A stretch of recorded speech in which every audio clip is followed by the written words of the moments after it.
sang murid dan tentu kepada semua yang membaca kitabnya. Ayyuhal walad, wahai anakku. Walaupun muridnya menjadi anak, tapi secara rohani tentu kita harus memahami bahwa kita sebetulnya punya dua orang tua. Orang tua yang pertama, orang tua dari fisik jasmani kita ini. Siapa orang tuanya? Itulah ayah dan ibu kita. Ayah kita cuma satu, ibu kita cuma satu sampai akhirat. Secara jasmani.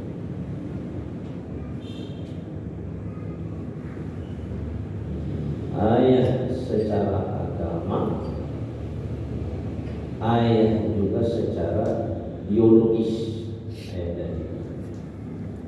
Ada ayah secara biologis, tapi tidak ayah secara agama. Kalau ibu, tidak ada sebutan biologis untuk ibu. Dia adalah ibu kita secara agama, dia adalah ibu kita secara biologis. Karena itulah maka di dalam pelaksanaan talqin, saya tidak tahu di Jalan Marah ini kalau ada yang meninggal masih dibuat talqinnya atau tidak di kuburan. Ada? Ada. Dikubur, tanam, selesai pulang, atau ada lagi talqin. Ya fulan ibni fulan, ada? Ada. Yang tak menjawab nampaknya jarang ke kuburan. Sampai di masjid ada yang jadi kuburan. Di dalam hadis terkait dengan dalil talqin itu, Nabi sallallahu alaihi wasallam menyebut ya fulan ibna fulan. Ya fulan ibnu fulan. Bin ibu bukan ke ayah. Lalu saya tanya seorang Syekh, kenapa ke ibu tidak ke ayah? Padahal itu secara agama ayah dia juga bukan terjadi perbuatan maksiat. Kata Syekh itu, kita dengan ibu 100% anak, tapi kita dengan ayah dugaan kuat. Bisa dia benar secara agama ayah kandung kita, tapi bisa juga terjadi tidak. Kamu berbeda juga. Kalau ibu 100%, ibu kita 100%. Seorang perempuan hamil bisa yang menikahi itu punya anak, sperma dia dengan seterus perempuan, bisa orang lain. Kan? Maka ulama fikih menyebut aqallul hamli sittatul ashhurin. Minimal kehamilan perempuan itu sejak akad nikah 6 bulan. Kalau kurang dari 6 bulan lahir anaknya, hidup sehat, 5 bulan cuma di teleponnya ke kamu, "Ma, sudah lahir cucu Ma." Cepat kali, prematur. Berapa kilo? 4 kilo. Itu bukan prematur, tapi itu sudah terjadi pencoblosan sebelum waktunya. Nah, maka alasan tadi logis juga. Ke ibu 100%. Maka khusus talqin itu ya fulan bin fulan. Tapi kalau untuk mirip-mirip Yasin, tahkim, harus dirubah tetap itu ke ayat. Hanya khusus di tahkim saja. Kata Imam Al-Ghazali, "Idza 'alimta hadzal hadits." Apabila engkau duhai murid, tadi belum saya sampaikan, ayah ibu secara ruhani, kalau secara biologis itulah ayah ibu kandung kita. Tapi ada lagi ayah kita, ada lagi ibu kita secara ruhani. Siapa itu? Yang membesarkan ruh kita. Siapa yang membesarkan ruh kita? Guru agama yang mengajarkan agama. Makanya kalau baca kitab Ta'lim Muta'allim itu adabun muta'allim lil 'alim. Ada itu adab murid kepada guru. Tapi sekarang biasa saja. Guru itu kita bukan cuma ceramah aja. Habis ceramah pun selesai. Yang merasa demikian maka keberkahan ilmunya. Tapi kalau kita merasa bahwa yang menyampaikan ilmu itu dialah penyambung lisannya Rasul, lalu kita hormati dia bukan karena dia orang hebat dan sebagainya, tapi karena ilmu, al-ilmu nurullahi wa nurullahi la yuhtadi 'asi. Itu dipandang, maka jadilah penghormatan kepada guru berkah. Sekarang ini itu yang kita. Kalau kita mencari orang pintar, cepat cari. Kalau kita mencari orang pintar, banyak sekali. Tapi kita mencari orang yang ilmunya diberkahi, ilmu yang dia dapat dari guru diberkahi, berkurang. Kenapa? Karena dia tidak menyambungkan rohani dia dengan rohani gurunya. Maka Imam Al-Ghazali mengatakan, apabila engkau sudah memahami hadis yang disebutkan tadi, la hajata ila al-ilmi al-katsiri, maka engkau tidak lagi harus mencari ilmu yang banyak. Pahami itu, insya Allah selamat dunia akhirat. Apa hadis yang dimaksudkan oleh Imam Al-Ghazali? I'mal li dunyaka biqadri maqamika fiha. Beramallah untuk dunia sesuai dengan ukuran berapa lama kita di dunia. Ibu kalau misalkan gigi dengan keluarga ke ladang, berapa lama di ladang? Sore nanti sudah pulang. Berarti ibu hanya menyiapkan makan siang aja. Gak usah lebih. Kenapa dibungkus, dibontotin sampai besok? Basi. Berapa lama di ladang? Sore pulang. Berangkat jam berapa? Jam 9. Pagi sudah sarapan? Sudah. Berarti nanti di sana makan siang? Iya. Jam 4 pulang? Berarti makan malam di mana? Di rumah. Kalau begitu dari pesan ini, karena kita di ladang cuma sebentar, maka siapkan bekal untuk sebentar saja. Kata Nabi sallallahu alaihi wasallam, "I'mal li dunyaka biqadri maqamika fiha." Kita berusaha urusan dunia, jangan sempat lalai dengan akhirat. Kenapa? Karena kita di dunia ini sebentar. Jangan berlebihan. Pikirkan dulu di dunia hanya sebentar. Wa'mal li akhiratika biqadri baqaika fiha. Beramallah untuk akhiratmu biqadri baqaika fiha, di mana engkau nanti di akhirat selama-lamanya. Ya, kalau sebulan kita di kampung, siapkan bakal sebulan. Kalau 2 bulan kita di kampung, siapkan bakal 2 bulan. Kalau selamanya, sebanyak-banyaknya siapkan untuk dibawa pulang. Kenapa? Karena nggak pulang lagi ke Medan, udah pensiun, udah mau pulang kampung.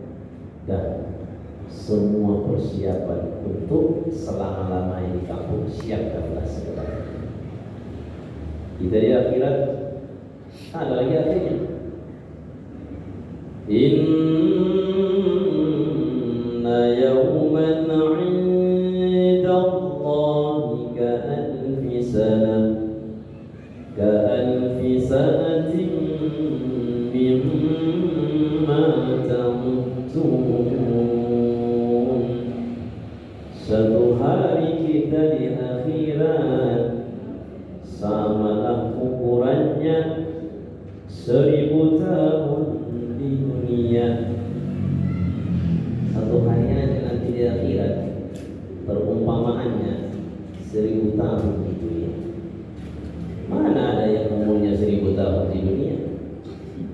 Nabi Nuh alaihi salatu wassalam, wa laqad arsalna Nuhan ila qaumihi falabitha fihim alfa sanatin illa 50 'ama fa'akhadhahum tufan wa hum zalimun. Nabi Nuh tinggal dengan kaumnya, kami utus dia ke kaumnya itu alfasanatin illa khamsina, 1000 dikurang 50. Berapa Pak? 950 manusia. Maka Nabi bersabda sebagai ingat-ingat untuk kita umatnya, a'maru ummati baina 60 wa 70. Umatku usianya, kata Nabi, kita lagi baina 60 wa 70, antara 60 dengan 70. Lewat 70 aqalluhum, itu jumlahnya sedikit. Nabi aja 63. Ada di sini bapak yang usianya 62 Pak? Ada 61. Kalau ada yang dengan 26. Kalau pindah berakhir kayak itu lagi pengajian di masjid, ada kelas. Kalau yang muda, jangan juga merasa panjang usia, karena yang 21 tahun pun ada yang meninggal, yang 40 tahun juga ada yang meninggal. Tak ada kita yang tahu kapan meninggal. Inna yawman 'inda Allah, inna Allah 'indahu 'ilmu sa'ah wa yunazzilu al-ghaytha wa ya'lamu ma fil arham wa ma tadri nafsun madza taksibu ghadan wa ma tadri nafsun bi ayyi 'ardin tamut, inna Allah 'alimun khabir. Kata Allah dalam surah Rahman, wa ma tadri, tidak engkau ketahui, tidak ada yang tahu, nafsun, satu orang pun, bi ayyi ardin tamut, di mana dan kapan dia meninggal dunia, ada yang tahu. Kalau tahu, banyak kan yang hadir ke masjid ini yang mau meninggal, tahu dia besok meninggal, pengajian di masjid ini kami, besok mau meninggal. Karena kita tidak tahu, maka beramallah untuk akhirat. Wa'an billahi biqadri hajatika ilaihi, beramallah karena Allah dengan memandang hajat kita kepada Allah tidak pernah berhenti. Kita kalau misalkan anggota seseorang, ini bos kita, panas sekali teh manisnya, mana sanggup minum. Nah, kita punya bos, dia bos kita. Tak lagi kerja kita di mana, tak ada lagi usaha yang kita buat. Dia sayang ke kita, dia yang menggaji kita, rumah kita dia yang bayar sewanya, listrik kita dia yang bayar, air kita dia yang bayar. Berarti hajat kita banyak ke dia.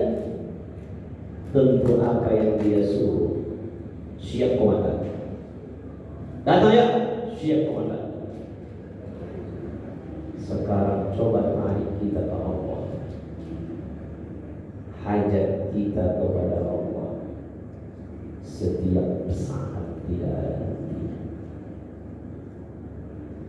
Hayya 'alas shalah.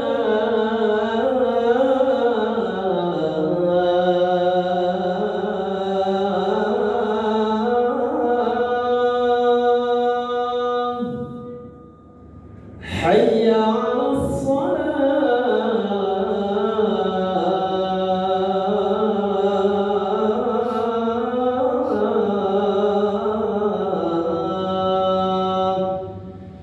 Coba bayangkan Bapak, waktu dikumandangkan muadzin hayya 'alas shalah, Bapak lagi sedang skak mesa, main catur, skak mesa, masih bergeser lagi rajanya. Selamat, Bapak udah mau menang, naikkan mata, tuh skak, hayya 'alal falah.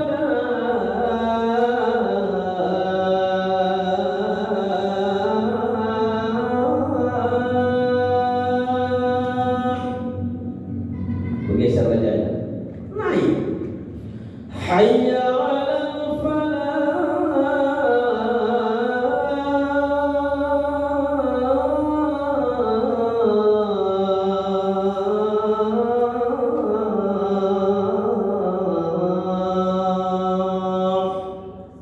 mati pula mata kita. Kira-kira coba Bapak melanjutkan pertarungan atau bikin berangkat sholat? Ayo jawab. Hah? Pertarungan? Iya betul. Tanggung. Betul, tanggung. Bayangkan hajat kita ke Allah seberapa banyak. Kalau bos tadi yang manggil, cepat dong datang sini, penting sekali, tinggal semua. Kenapa? Sempat nanti dia bilang, sepertinya kontrakan rumah tak lagi kita lanjutkan, katanya gawat. Allah Ta'ala banyak sekali yang dikasihkan kepada kita. Wa atakum min kulli ma sa'altum wa in ta'uddu ni'matallahi la tuhsuha.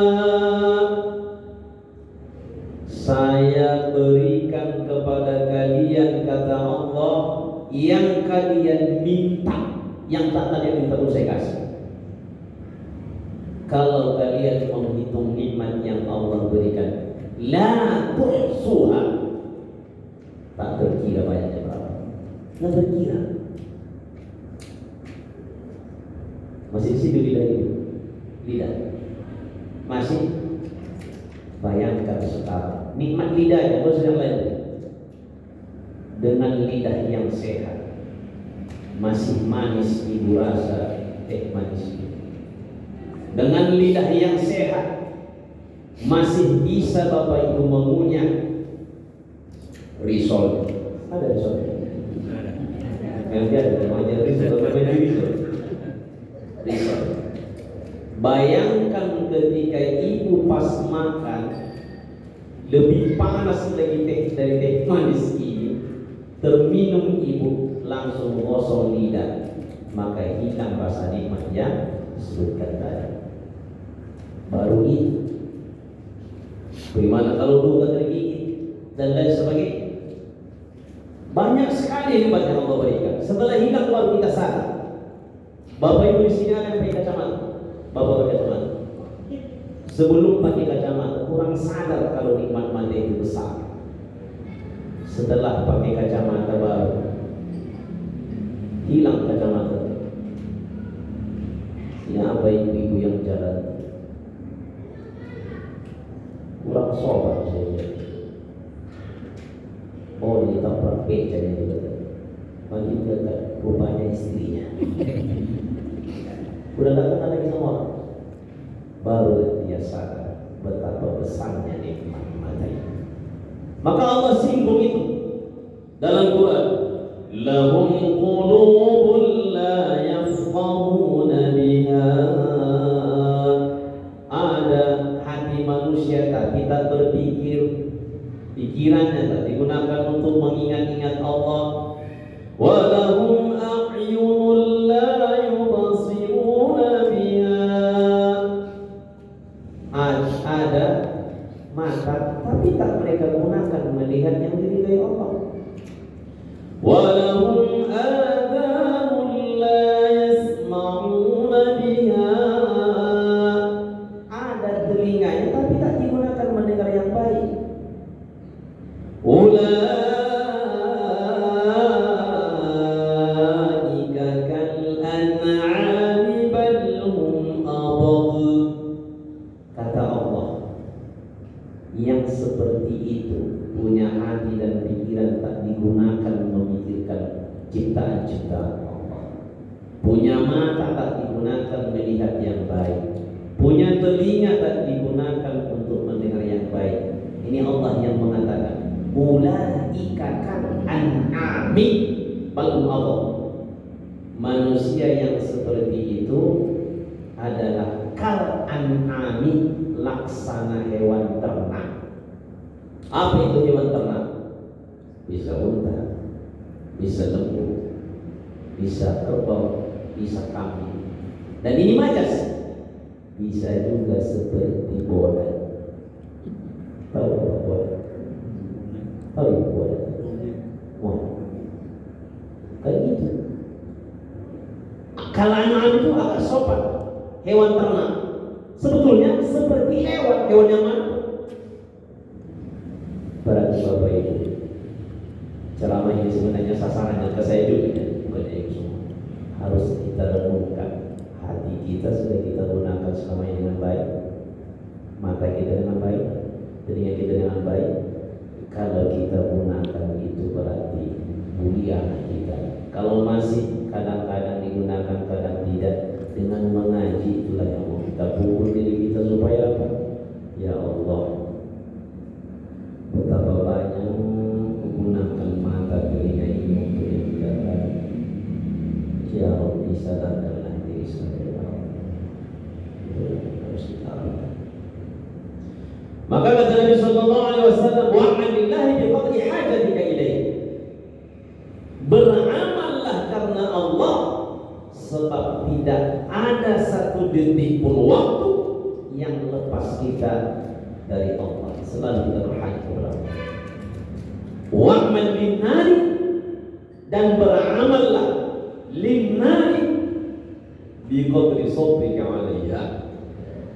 Beramal supaya selamat dari neraka dengan penuh kesabaran. Kenapa? Karena siksa neraka itu, kata ulama, kalau Bapak Ibu melihat berita yang kebakaran di daerah Riau sana, itu api yang membara itu belum bisa disetara dengan asapnya di neraka. Baru asap. Panas sih, panas. Kalau percaya nanti hidupkan aja kompor gas di rumah. Gak usah kompor gas, mancis saja. Letakkan tangan di sini. Gak tahan. Nah, jadi itu yang harus kita pikirkan. Kata Imam Al-Ghazali, kalau engkau pahami hadis yang tadi, la hajata ila al-ilmi katsir. Tak harus lagi mencari ilmu yang banyak. Renungkan itu, pahami itu, maka engkau akan sadar tujuan hidup ini.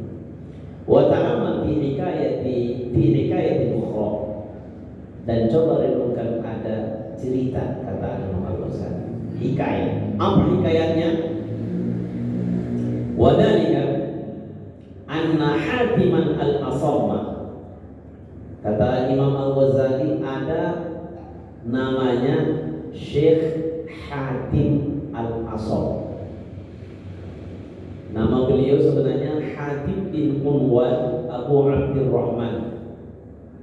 Beliau wafat pada tahun 237 Hijriah. Itu wafat. Kana min ashabi Syaqiq al-Balkhi rahmatullahi ta'ala alaihima. Hatim al-Asam ini adalah sahabat sekaligus murid dari ulama besar yang bernama Syekh Syaqiq al-Balkhi. Syekh Syaqiq al-Balkhi ini wafat pada tahun 194 Hijriah. Nama aslinya Syaqiq bin Ibrahim bin Ali Al-Azdi Al-Balkhi, masyhur dengan sebutan Syekh Syaqiq Al-Balkhi, ulama besar. Apa kata beliau? Qala, satu hari dia bertanya kepada muridnya. Jadi muridnya Hatim, gurunya Syaqiq. Sahabtani mundu 30 sanatan. Hatim, ya guru,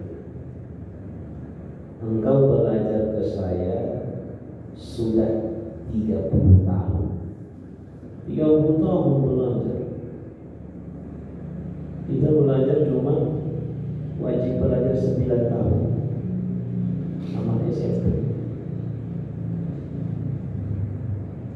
Ada yang SMP 12, ada yang kuliah 4 tahun berarti 16.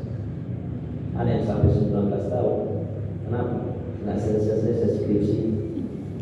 Ada juga yang begitu, tapi kan itu amin. Karena malasnya. Engkau belajar ke saya 30 tahun. Ma hasolta biha. Pertanyaan saya, apa yang engkau dapat selama 30 tahun itu? 30 tahun. Kata muridnya, qala hasoltu thamaniya fawaidan minal ilm. Saya guru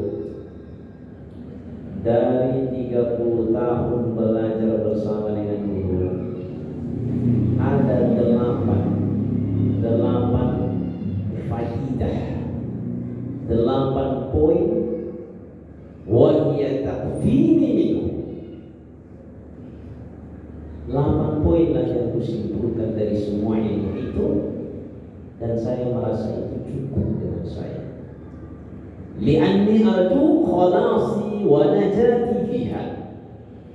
Saya berharap dengan 8 poin itu dalam beramal ibadah, ikhlas saya ke Allah, dan dengan mengamalkan itu sukses saya di dunia dan akhirat.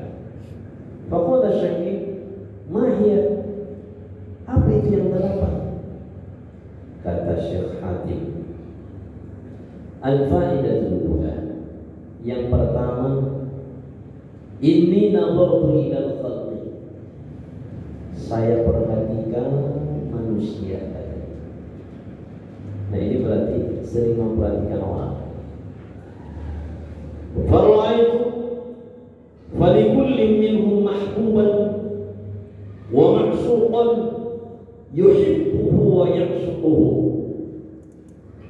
Saya lihat guru, manusia itu masing-masing mencintai, senang dengan orang-orang terdekatnya. Dia senang, dia mencintai, dia juga dicintai dan disenangi oleh orang terdekatnya atau temannya. Wa ba'du dzalika al-mahbub yusahibuhu ila mawdil maut. Saya perhatikan mereka-mereka yang mencintai seseorang.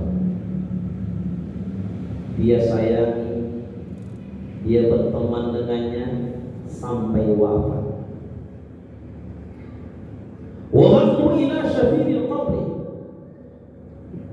wafat kawan ini pulang selesai. Tapi ada saya lihat persahabatan itu sampai kemudian diantarkan ke kuburan, dia ikut ke kuburan.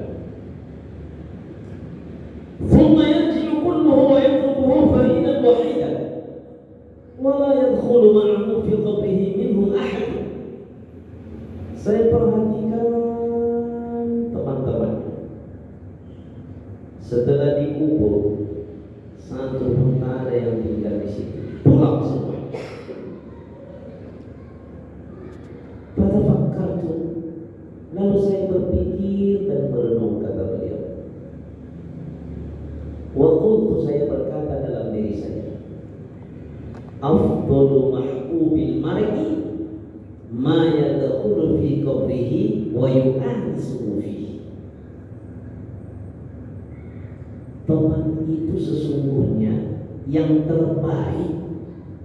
Dia tidak hanya sampai meninggal kita selesai pertemanan, dimasukkan kita ke liang lahat, dia pun meninggalkan kita.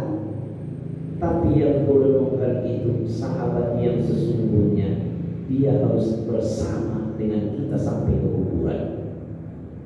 Kupikir-pikir, kurenung-renungi, siapakah yang kujadikan teman supaya nanti dia bersama denganku di kuburan? Maka jawabanku, duhai guru, fama wajadtuhu ghairal a'malis shalihah. Tidak ada kudapati satu orang pun yang mau bersama dengan liang lahat selain satu, yaitu ghairul a'malis shalihati, hanya amal soleh yang bisa masuk ke dalam liang lahat. Fa'akhudtuha mahbuban li litakuna sirajan li fi qabri wa tu'anisani fi wa la tatrukani faridan. Itulah maka guru hari-hariku selalu menjadikan sahabat itu amal ibadah. Maka amal ibadah itulah sesungguhnya yang nanti bersama sampai ke liang lahat. Dan itu betul Bapak Ibu. Di rumah Bapak ada istri, anak, cucu, semua yang bersama di rumah kita sayangi sepenuh hati. Tapi kalau meninggal kita nanti, ada itu yang sama kita berpahala. Istri pun kalau ditanya, Bu, kemana Ibu? Kita buat aja Bapak di rumah ini selama 5 hari. Si ibu yang berkata, Bu, jangan antara itu. Ya. Nah, berarti amal ibadah. Yang kedua, kata muridnya, inni ra'aitu khalqa yaqtaduna bi ahwa'ihim wa yubadiruna ila muradati anfusihim. Saya melihat manusia menuruti hawa nafsunya, sehingga mereka itu melakukan banyak hal yang mereka senangi. Lalu kurenungkan firman Allah, wa amma man khafa maqama rabbih wa nahan nafsa 'anil hawa fa innal jannata hiyal ma'wa. Manusia-manusia kulihat banyak yang menuruti hawa nafsunya. Ingin ini buat, mau ini lakukan. Yang di sana, ayo kita mau buat di sana, buat. Lalu kurenungi firman Allah surah An-Nazi'at ayat 40 dan 41. Wa amma man khafa maqama rabbih wa nahan nafsa 'anil hawa. Dan adapun orang yang takut kepada Allah, wa nahan nafsa 'anil hawa, menahan dirinya supaya tidak menuruti hawa nafsunya, fa innal jannata hiyal ma'wa, maka surga adalah tempat kembalinya. Karena itu guru, dalam siang malam yang kulalui, saya selalu perang melawan nafsu syahwat. Dua. Ketiga, inni ra'aitu kulla wahidin minan nas yas'a fi jam'i hutami dunya thumma yumsikha qabidan yadahu 'alayhi fata'ammaltu fi qawlihi ta'ala ma 'indakum yanfadu wa ma 'indallahi baq. Saya perhatikan manusia-manusia semua berusaha mencari harta, bisnis ini, usaha ini, dan kuperhatikan mereka banyak dapat rezeki, banyak dapat harta, tapi tidak semuanya mau berbagi ke orang. Uang yang banyak hanya disimpan saja. Ada orang yang minta tolong, alasannya tidak punya uang. Lalu kubaca firman Allah surah An-Nahl ayat 96, ma indakum yanfadu, apapun yang kita miliki yanfadu, itu akan habis, itu akan tinggal. Wa ma indallahi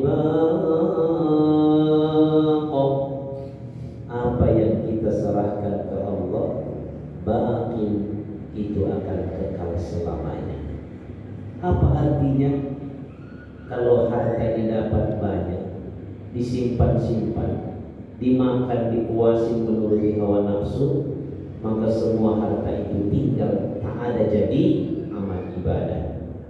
Tapi kalau disedekahkan sebagian, diinfakkan sebagian, berarti ke Allah. Kalau ke Allah harta itu makin akan bersama dengan kita di akhirat. Sementara yang kita simpan itu nanti akan menjadi harta warisan yang berpotensi anak ribut dengan harta itu.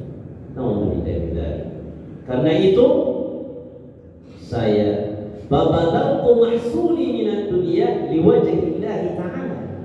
Karena itu guru, saya berusaha dalam dunia ini, kudapati apapun yang sifatnya dunia, kupikirkan, kubagi sebagian untuk orang, karena yang kubagi itulah yang kuserahkan untuk Allah, yang kuserahkan untuk Allah nanti akan bersama di akhirat. 3. Lalu yang keempat guru, inni ra'aitu ba'dal khalqi, saya melihat manusia dhanna syarafahu wa 'izzahu fi kathratil aqwami wal 'ashairi. Saya melihat manusia bangga, dia merasa terhormat dengan sukunya, dia merasa terhormat dengan kedudukannya, dia merasa terhormat dengan pengagungan orang kepadanya. Lalu kubaca firman Allah surah Al-Hujurat ayat 13, inna akramakum indallahi atqakum, yang paling mulia dalam pandangan Allah bukan dari segi sukunya, kekayaannya, posisinya, dihormati orang, tapi ukuran mulianya seseorang itu adalah atqakum, ketakwaannya. Walaupun kita tak dikenal oleh orang, walaupun kita strata ekonominya di bawah orang, kalau takwa kita bagus kepada Allah, kita sesungguhnya yang paling mulia dalam pandangan Allah. Fakhtartu taqwa, karena itu guru, saya berusaha bagaimana supaya setiap hari ketakwaanku bertambah. Yang kelima,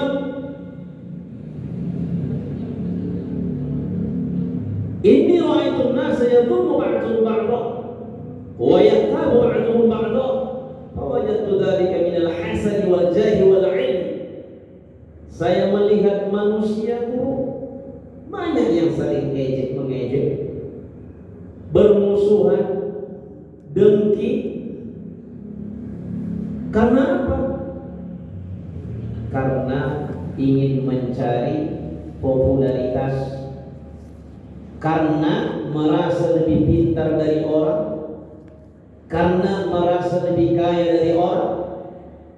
Fata'ammantu fi qoulihi ta'ala, kurenungkan firman Allah Ta'ala surah Az-Zukhruf ayat 32. Nahnu qasamna bainahum ma'isyatahum fil hayatid dunya. Kami yang menetapkan bagian seseorang semasa hidup dia itu. Artinya apa? Kalau orang dapat rezeki, dapat harta, jangan dengki kita. Kenapa? Sesungguhnya apa yang Allah tetapkan untuk kita takkan lari itu ke tangan orang. Kan itu kalau orang dapat, kita juga harus senang. Jangan susah melihat orang senang, senang melihat orang susah. Na'udzubillahi min dzalik. Fa'alimtu anna al-qismata kanat min Allah Ta'ala fil azal, fama hasadtu ahadan. Karena itu guru saya yakin untuk saya sudah ditetapkan oleh Allah yang terbaik. Maka apapun yang didapati oleh orang, saya tidak pernah hasad, tidak pernah dengki dengannya. Kenapa? Karena Allah juga sudah menetapkan bagian untuk saya.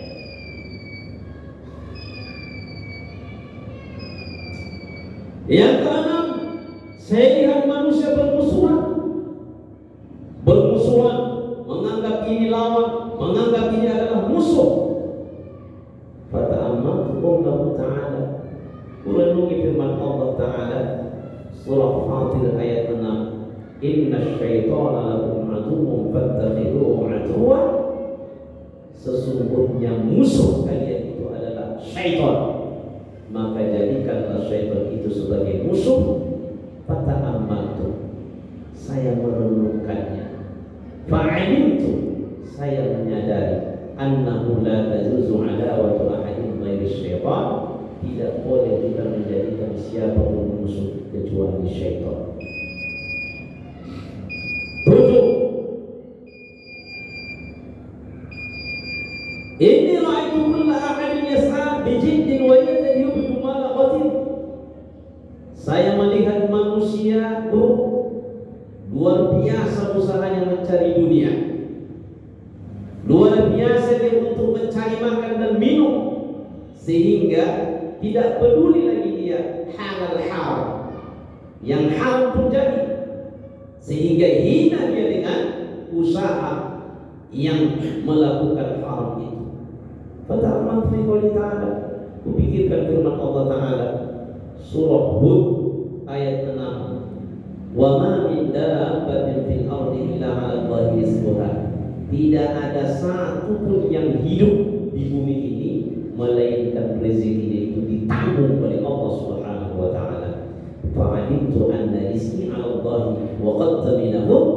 Saya menyadari rezeki saya sudah ditetapkan oleh Allah dan Allah sudah menjaminnya. Karena itu saya tidak tinggal beribadah walaupun berusaha mencari dunia.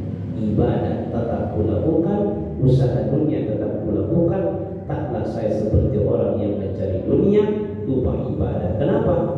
Karena rezeki itu sudah dijamin oleh Allah. Yang terakhir, jam pun sudah berdenyut. Inni ra'aitu kulla wahidin mu'tamidan ala syai'in makhluqin. Saya lihat manusia menggantungkan dirinya ke orang. Dia menganggap yang mengatur hidupnya, yang membiayai semuanya manusia, sehingga pengagungan ke manusia itu berlebih, lupa ke Allah. Maka kurenungkan firman Allah surah Al-Talaq ayat 3. Wa may yatawakkal 'ala Allah fa huwa hasbuh. Inna Allah balighu amrihi qad ja'ala Allah li kulli syai'in qadara. Kulihat firman Allah dulu, sehingga kusadari tawakal itu bukan ke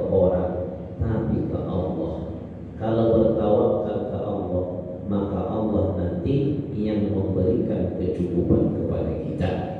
Lalu apa kata Syekh Syakib Al-Baqi? Waffaqallah ta'ala. Semoga Allah memberi taufik kepada murid-muridku. Ini qad nadartu Taurat wal Injil wal Zabur wal Furqan. Saya sudah membaca Taurat, membaca Injil, membaca Zabur, membaca Al-Furqan, Al-Quran. Fawajadtul kutub al-arba'ata taduru ala hadhihi al-fawaid al-thamaniyah.